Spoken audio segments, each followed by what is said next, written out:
Hello बच्चों, let's read the question. The size of isoelectronic species fluoride ion F minus neon sodium ion is affected by. तो बच्चों हमारे पास चार options हैं, इनमें से एक हमें सिलेक्ट करना है। ठीक है, सो यहां पर हमारे पास पहला है न्यूक्लियर चार्ज। तो क्या ये न्यूक्लियर चार्ज से अफेक्ट करता है?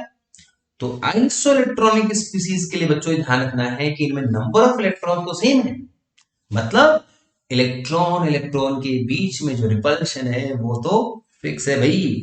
तो अगर हम देखें इसको ध्यान से, F माइनस नियॉन और सोडियम आयन, तो number of electrons are equal 10 electrons 10 electrons and 10 electrons. ठीक है, इसका एटॉमिक नंबर 9 होता है तो 9 प्लस 1 10, इसका एटॉमिक नंबर 10 होता है, इसका एटॉमिक नंबर 11 होता है तो 11 माइनस 1 10।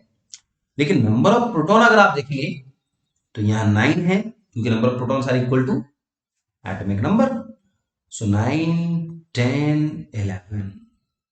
तो बच्चों आपको समझ में आ गया होगा कि नंबर ऑफ प्रोटॉन्स बढ़ेंगे बशर्ते कि इलेक्ट्रॉन क्या है, सेम है। तो Z इफेक्टिव क्या होता जा रहा है, इफेक्टिव न्यूक्लियर चार्ज क्या होता जा रहा है, वो बढ़ता जा रहा है। और न्यूक्लियर चार्ज बढ़ेगा तो साइज क्या होगा बच्चों, डिक्रीज हो जाएगा।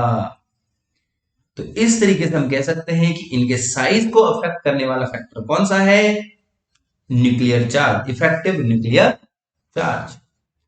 क्योंकि नंबर ऑफ प्रोटॉन ज्यादा होंगे और इलेक्ट्रॉन्स उतने ही है, तो न्यूक्लियस स्ट्रांगली क्या करेगा, इलेक्ट्रॉन्स को अपनी तरफ अट्रैक्ट करेगा, जिससे साइज क्या हो जाएगा, कम हो जाएगा। So your answer is nuclear charge. बाकी के ऑप्शंस जो हैं बिल्कुल बेकार हैं, जैसे कि हम कहें second option balance principal quantum number, उससे कोई मतलब नहीं है।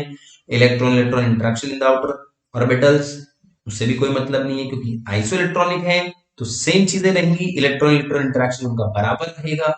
जो मेजर फैक्टर है जो उनके साइज को अफेक्ट करेगा वो कौन है, न्यूक्लियर चार्ज। तो this is the answer of this question.